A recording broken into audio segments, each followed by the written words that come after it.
প্রতিযোগিতায় নাম দিয়েছ, প্রত্যেকটা গ্রুপের একজন করে সুখের বাবুর কাছে নামটা দিয়ে দাও। প্রত্যেকটা গ্রুপ থেকে একজন করে।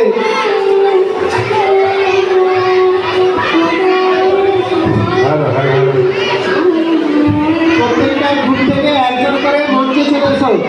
যারা ষষ্ঠ, সপ্তম এবং অষ্টম শ্রেণীর প্রশ্নোত্তর প্রতিযোগিতায় অংশগ্রহণ করেছ, তৃতীয় প্রতিযোগিতা প্রথমে, তারপরে রয়েছে নবম, দশম, একাদশ এবং দ্বাদশ শ্রেণীর প্রশ্নোত্তর প্রতিযোগিতা। এছাড়াও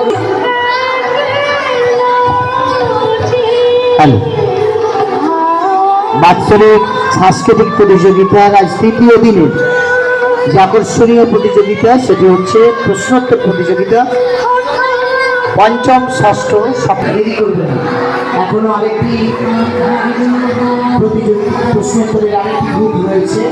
নবম, দশম, একাদশ, দ্বাদশ সেই শ্রেণীর